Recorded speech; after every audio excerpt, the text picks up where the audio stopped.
Hey there, welcome to episode 157 of the Let's Innovate for Vegas audio program. I am your host, Managing Director of the Innovate for Vegas Foundation, Dan Hugo, recording this at 8:41 a.m. Pacific Standard Time here in Greater Vegas on Tuesday, February 17, 2026. We normally publish on Tuesday mornings if we can. Looks like we're going to make it. Today's title, Revisiting Badges. And by the way, according to my math, this is the first episode of season 3 of this audio program. Remember that we did start with a season 0 because that's how we roll. So season 3 commences today, episode 157 on the 17th of February 2026. Happy Tuesday. Yes, there is much rejoicing. If you're not familiar with the Innovate for Vegas Foundation, or perhaps this audio program, Let's Innovate for Vegas, you've come to the right place.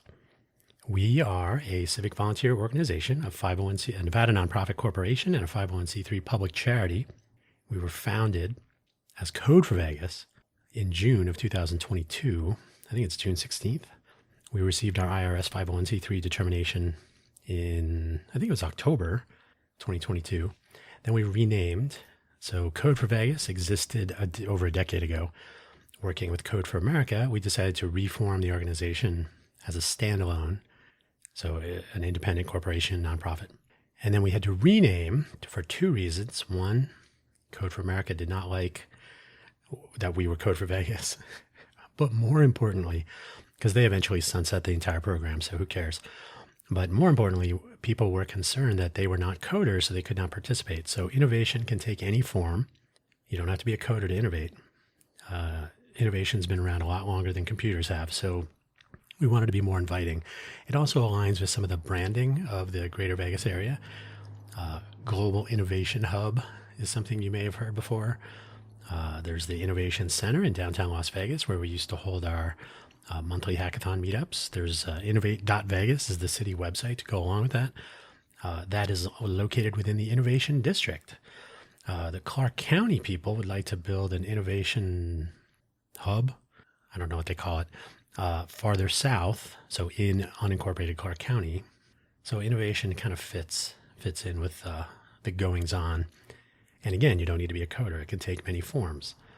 The Let's Innovate for Vegas audio program is obviously an audio program. We try to we try to interview people that are in the innovation space.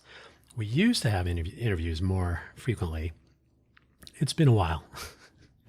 It has been a while, so we'll have to revisit getting some people to join in on the fun. In the meantime, I've talked a lot about our approach to things, some various initiatives, what an initiative is in our context versus component projects. And I have talked about badges before. Today we're going to revisit badges as we come upon the Smarter Smart City Challenge, which will be open for early signups on March 1st. And again, today was February 17th, so coming up. On that note, hopefully wherever you found this audio program, you're able to locate the episode description, which contains the show notes, including a brief summary of one sentence, which I will read to you, and 3 links. 2 of them are our normal homepage links. One of them is the Open Badges link. It's a Wikipedia link. I haven't linked to Wikipedia in a while. We missed you. Yeah, that's it. So let's get started. I forget myself sometimes. Revisiting badges. Summary of today's episode. Holopin never responded to our outreach, so open badges it shall be. And this is important in general for reasons we will revisit herein. Wow, I was outside already. There must be something in the air. If you've been listening to any of my audio programs, you know that my voice and I don't always get along. It's usually the weather. The links for today's episode, the usual 2 links, I don't spend a lot of time on these anymore, Innovate for Vegas, Innovate FOR Vegas, for both. Our activity website, innovateforvegas.org, is where we keep track of our initiatives and collaborations. So someone would join that organization if they wanted to participate like more than a little bit in our initiatives, in our iteration process, in our Agile for Volunteers, composition and maintenance of user stories and so on. So that's where the action is. And then Innovate for Vegas, same spelling, .foundation, spelled out, is our business website. Remember, we are a Nevada nonprofit corporation. We have a board of directors, we have bylaws, we have policies, all the whole boring business stuff. So we keep those separate just because we can. But they're two sides of the very same coin. And the link for this week's episode, Open Badges. This is a historical link, but it's kind of the origin story. Mozilla Open Badges on Wikipedia. Mozilla of browser fame. They created the Open Badges platform, or I think they were the only ones. So it was a platform, and then they developed a protocol, or vice versa, in 2011. And then you can read it in there. It's not open right now. I can't pull it up, but I think it was 2018. They basically halted their own development of the backpack, which was where people could collect their badges. Think of it as like a modern day wallet, but it wasn't for blockchain stuff. So the Open Badges protocol is open. I think it's on version 3 now. I think 3.0 is the official. Like, it's not beta, I think. You would think I would know that because I've been reading all this stuff past couple days. Open Badges protocol standard, open source, completely open source. And then there are open source implementations that are available. You can pull up the archived old stuff from Mozilla. You can look at some more of the new stuff. Because it is an open standard, there's a tendency to have open implementations. And then what you end up paying for, because it has been commercialized now, you end up paying for the issuing tools and the hosting and all this stuff. So in addition to that, there's I think it's called OneEd. So there's a few websites that are kind of tied into this. The Open Badges standard and platforms and whatnot kind of got sold off or handed over. So Badger, without an E, Badger, Badgr, kind of took over from Mozilla, and it was the badging issuer platform. And then they took over the backpack stuff. So there was a way to keep track of, my badges are in my backpack, similar to that. That has moved on to more like educational credential certification. I think that's the OneEd platform. And there's a platform in France, openbadges.me, I believe it is. So there's a collection of things. And we'll probably, as we move along this path, we'll probably collect some background information to put into the repositories for reference. But suffice to say, if you start with the Mozilla Open Badges Wikipedia page, you'll find a good starting point, which Wikipedia always is. So if you want to go down that path. But in the meantime, that's basically the starting point. And we had our, when I did an episode on badges, was it December maybe? It was 2025. I began by reaching out to Holopin and saying, hey, I understand you have like an open source implementation, or an open source tier. So they would host and do, and I figured, okay, well, Holopin, they've kind of established themselves over the last, I think it's 3 years, as the badging platform for Hacktoberfest.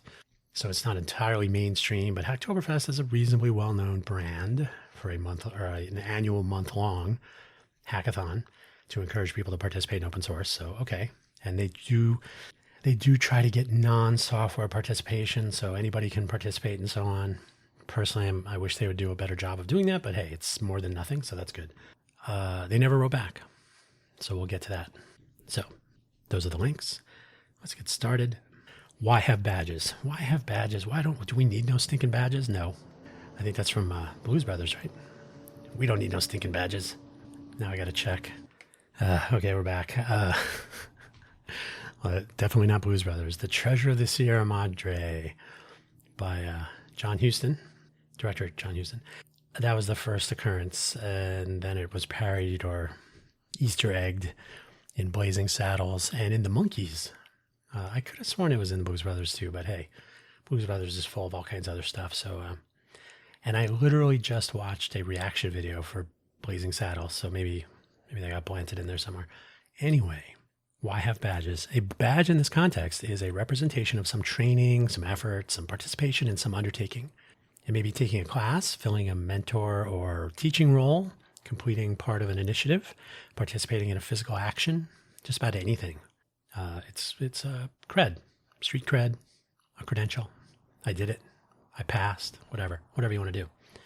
So the badge itself is a representation of the circumstances in question, So generally speaking, if you participate in a community elevation event, like picking up litter and trash on a roadside, there is a record of this effort. And to go along with that, there is a badge that can be placed in a social media post, in a resume, or wherever one might want to.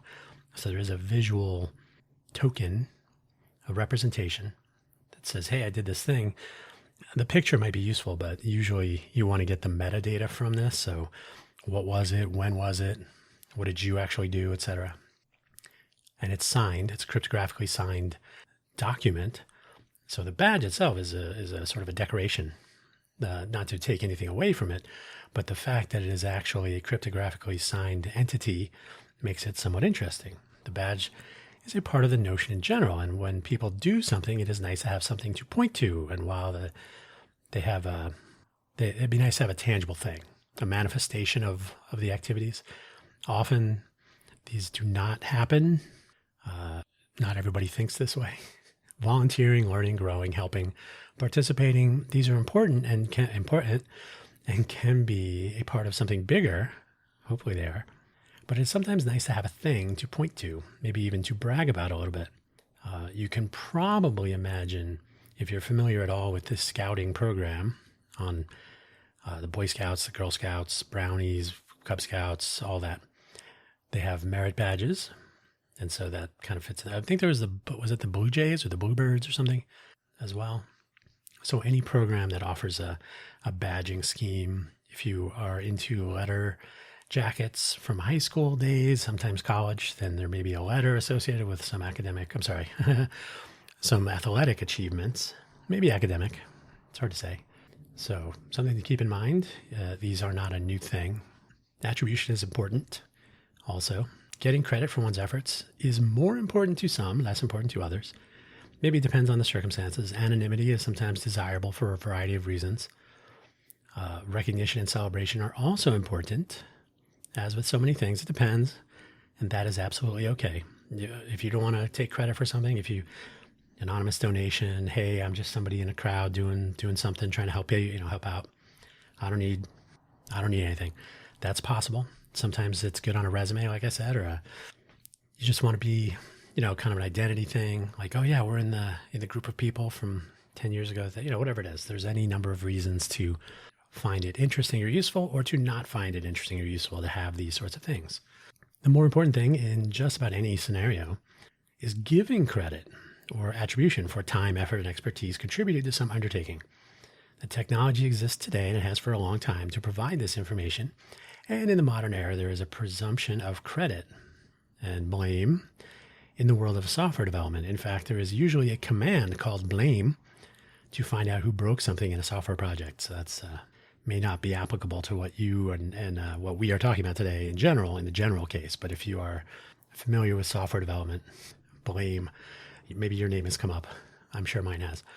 Often there is a presumption that the software projects will track contributions by software developers, but not all of the people involved, not always. And my sense is that this is becoming less true, but it does take some extra effort to keep track of the contributions to various initiatives, repositories on GitHub and GitLab and other such platforms, or whatever the case may be, that are outside of the management tools. Strangely, effort contributed may require some other effort to properly recognize and celebrate those efforts. Imagine that. And to, at the very least, provide attribution as a default. Like, hey, here are the people that made this happen. This is very big in the movie industry or the TV media industry. That credit screen is not just playing around. The strangely effort contributed. Yeah, okay, I did that. Provide attribution. It could be opt-in. Should anyone wish to remain completely anonymous to the extent that it is practical? In some cases, you can anonymize an email address, for example, and you can be anonymous name and so on, but eventually you might be found out. So depending on your desire for anonymity and how far that goes, that might be a different kind of a discussion. But in general, if you would like to be anonymous, you can say, don't tag me in this, don't put my name on the list, I just want to be, anonymous. Then that's okay too. But that should be an option available. And you could do opt out, but sometimes people don't know that they're going to have their name in a list. So opt in is probably the better way to go. Depends on the level of communication, perhaps. But attribution should not be an afterthought. It should be something that you go in, like as soon as more than one person is participating in something, they may want their name somewhere. They may need a reference. And, there's, I don't know if you've ever heard the No Agenda podcasts by John C. Dvorak and Adam Curry. Adam Curry, the properly titled Podfather. Some other people have been called that. But he worked with Dave Weiner to establish the RSS feed elements to distribute audio programs. And he was on stage with Steve Jobs demonstrating putting content on an iPod, hence the name, for his idea, which was he was a VJ at MTV. So that's attribution. Oftentimes, Joe Rogan is the Podfather, and Adam Curry has been on the Joe Rogan show, and they went through some of the history and so on. But, sometimes it matters, sometimes it doesn't. But giving people credit for the work or the achievement or the notion can matter. And it often helps to fill in some of the blanks, the history, like how did we get here? So there you go. Alternatives. We looked at a couple of possibilities, including Holopin, as I described, which has become popular, sort of, through their affiliation with the annual Hacktoberfest event, where badges from Holopin were awarded for signing up, for completing pull requests, and so on I think you needed to do 6 pull requests this year to get the whatever badge.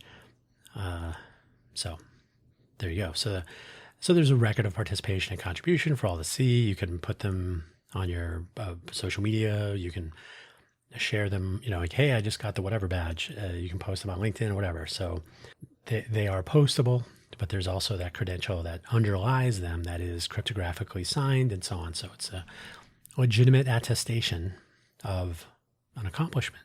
It's a record of participation and contribution in this case, but of accomplishment of some sort. So completing a course, there's many possibilities. And you can make that clear in the attestation. We reached out to Holopin about working with us for the Smarter Smart City Challenge and in general, but Smarter Smart City Challenge in particular. We received an automated response from their support tools. I think they have something like Zendesk. It might actually be Zendesk, but we received nothing more. So this leaves Holopin out of this conversation. Hey, we don't got all day. There are tools. Tools and platform. They have both. Protocols, I should say. I'm sorry. POAP, such as POAP, P-O-A-P, which relies on the Gnosis, G-N-O-S-I-S, blockchain, and which issues what are essentially NFTs, if you remember what those are, non-fungible tokens, as souvenirs of sorts. And they literally use those terms. Literally attendance, hence POAP stands for Proof of Attendance Protocol, which can be traded and enjoyed in whatever way one might wish to.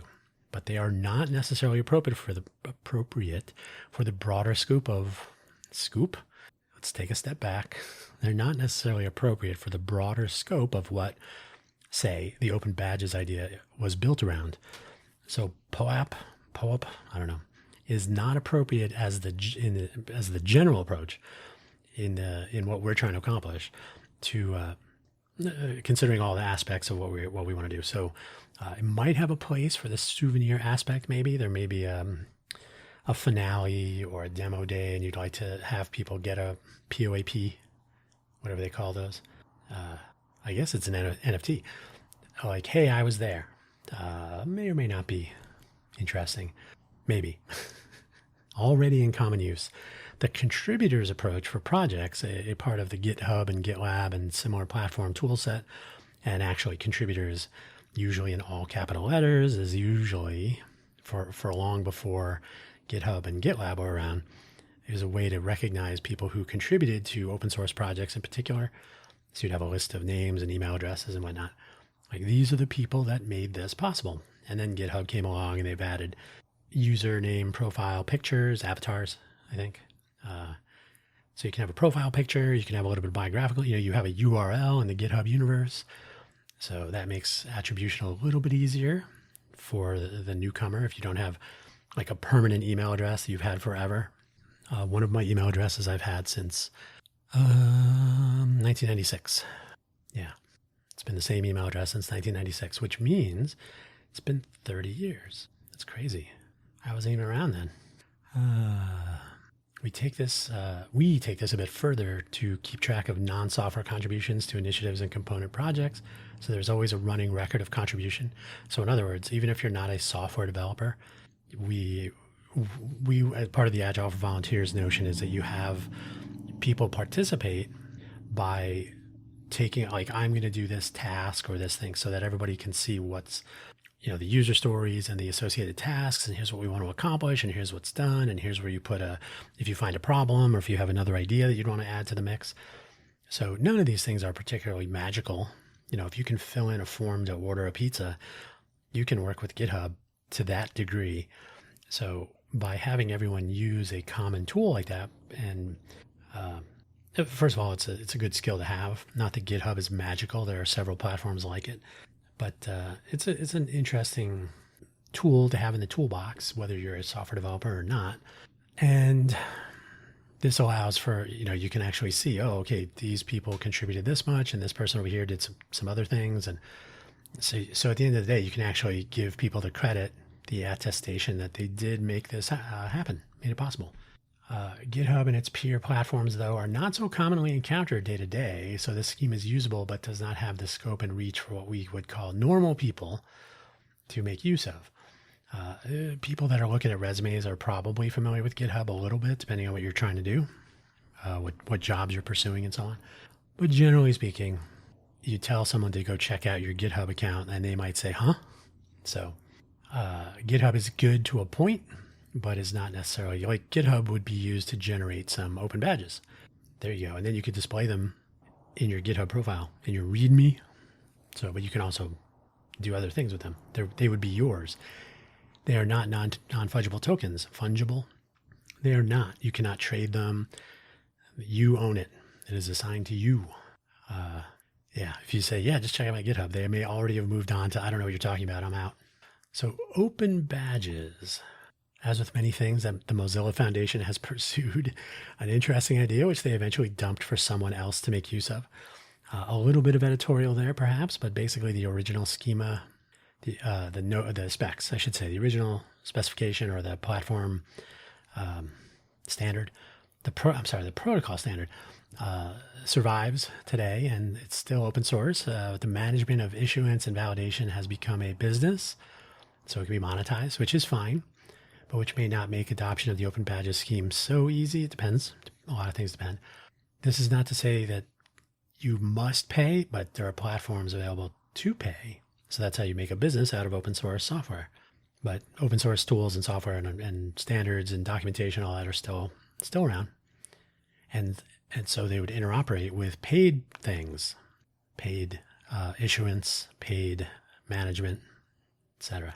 There are a variety of features about the Open Badges standard, which continues to evolve, by the way, and which is still in use, which make it generally appealing in addition to the open nature of it itself. The badge scheme does include a visualization, so there is a picture of the badge, but that is not the thing that matters so much as the credential the image represents, which can be a very real thing. Machine readable and cryptographically verified and verifiable and somewhat decentralized. It's not entirely decentralized. There's still an issuer, but it's not too bad. It follows the Open Badges protocol wherever you get your badge, which means multiple issuers and a variety of use cases and clients and whatnot. So the protocol is open whether the implementation is free, sort of free or paid. So in that regard, it's sort of like if you're using Mastodon, or like email is decentralized. You don't have to use Gmail. You can have your own email server, but you still have to make use of the infrastructure. So SMTP, the Simple Mail Transfer Protocol, there's that P word again, means that I would be able to interoperate with another service, free or paid. So I can use my own mail server. So we could use our own Open Badges issuance server and some sort of a backpack or wallet scheme, or we can give them to people for them to use. So to be honest, and we'll talk about this more in the coming weeks or months maybe, we have the Challengers program platform. All these words start with P. We have the Challengers platform, which would be a place where people who tackle challenges could register, have a little bit of here I am. And we'd like to let those people know that other hackathons and challenges are coming up. So you might find like, oh, here's an announcement for an upcoming U.S. U.S. Congressional Apps Challenge, NASA Space Apps Challenge, some commercial challenges, and here's the prizes, and you have to be this old or this young or whatever. So that gives you a point of contact for people who are automatically interested in these things, maybe. But the Challengers platform also helps with the recognition and celebration of the people who are doing these things, who are making these efforts, possibly winning. So that's always good. So we can actually integrate the open badges. They could be issued to someone who has a Challengers account, and they could be displayed on the Challengers account. The Smart City Vegas platform, as we get that rolling, can be the issuance side. So the open badges would come from Smart City Vegas, smartcity.vegas, and then could be stored and displayed on challengers.vegas, and don't go to challengers.vegas yet, or depending on when you're listening to this. But you could visit challengers.vegas and see badges, but you would also be able to post them in your social media accounts or whatever. So the credential exists regardless of where it's been displayed and so on. It's connected to the person, not the platform, not the storage, not where it's displayed. Okay. There is a possibility that open badges are in use in Nevada if you look around. They don't make a big thing of it, but possibly related to educational infrastructure. There's also a Department of Wildlife, which I think has something more of a nature badge scheme set up. But the Department of Education, Nevada Department of Education or Education Department, they seem to use open badging for teacher or educator credentials. So if you attend a class, and I think they have a point system to maintain your teaching credentials, so you get these badges.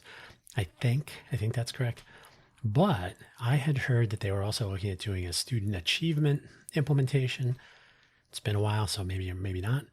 But if there might be some eventual commingling across issuers so that anyone could collect their open badges across activity types and whatnot, that would be great. Fingers crossed, though I would also hope that some interoperability is or could be possible with other badging schemes. Maybe POAP could fit in there somehow. That might be an area of exploration as we go down this road. But generally speaking, if open badges could become a thing that people would recognize, oh, okay, so teachers and wildlife and challengers, okay. And we go from there. Our general use case. So the foundation. We are a civic volunteer organization, as you might know by now. Hopefully that's become clear. If this is your first time listening, now you know. So contribution of volunteer time, effort, and expertise is what we are built upon and what we depend on to make progress along any line, any timeline, project line, anything. Volunteer. That's not a command, but you can take it as such. In some cases, there is a software element that might be experienced by people out in the world. Like if you built a website or an application of some sort, maybe some other tangible thing, maybe a mechanical thing, maybe a printed document. It could be many forms, but other times it might be working on documentation which is not seen by the general public. Maybe it's internal documentation, how things work for continued development, maybe translating between languages for something. Often people will see the output, but they don't recognize the challenge of making that happen. Testing anything to make sure it actually works as intended, engaging the public, telling our story, the list goes on. So not everything is so obvious, but is still a contribution to a project or an initiative or to the organization as a whole. As I mentioned today and in other episodes previously, we use GitHub. Thanks for the Gratis Teams tier account for nonprofits. GitHub is one of those things that is not always so popular. There's a tabs versus spaces. Should we use GitHub or anything else? And I get that. I'm not here to cheer too hard, but they fit nicely in our budget. And yeah, so it's useful and it's a good job skill to have for people who are new to GitHub or GitLab or anything like that. So we use it to keep track of contributions, and so we include as much detail in the organization repositories so that non-coders can also keep track of their contributions and their efforts and the progress and so on. It's not about keeping score. It's first of all, it's about teamwork. So we all know how far along we are, and so we can plan for how we're going to spend our time. We don't want to waste volunteer time, right? But also to correctly attribute contributions, time, effort, and expertise contributed to what we're working on to the individuals who have done those things. So the bookkeeping is kind of done for us. I am not fond of making that the dividing line, by the way, between coders and non-coders. So, oh, you're either writing code or not. So yes, non-coders can make use of a tool that is traditionally for coders. That's the way it is. Coders and everybody else. But so in this context, that is not an unreasonable line, but in general, there's more nuance than that. But yeah, GitHub is not commonly used. It is used more and more now because it is useful. There are some shortcomings, but it is a very useful thing. There are other options. So GitLab, like I said, there's Bitbucket, I think, and there's Codeberg in Europe. It's getting quite popular. So there are other options. There you go. Generally speaking, then, given that we have an absolute attribution policy where everybody gets credit for their material participation, and let's be clear, showing up is not quite the bar we have in place.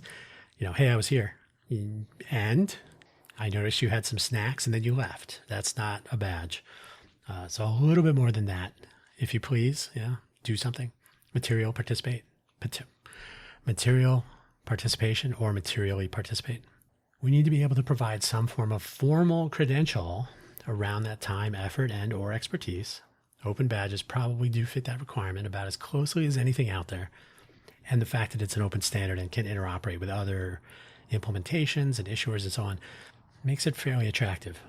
And then because it is open, we can integrate this protocol into our own initiatives without depending on a third-party platform, without having to worry about licensing or other than open source licenses. But we don't have to pay for a subscription and so on. And this was the Holopin question, because they had a blog entry on their blog that said now they have a free tier for nonprofit organizations working on open source.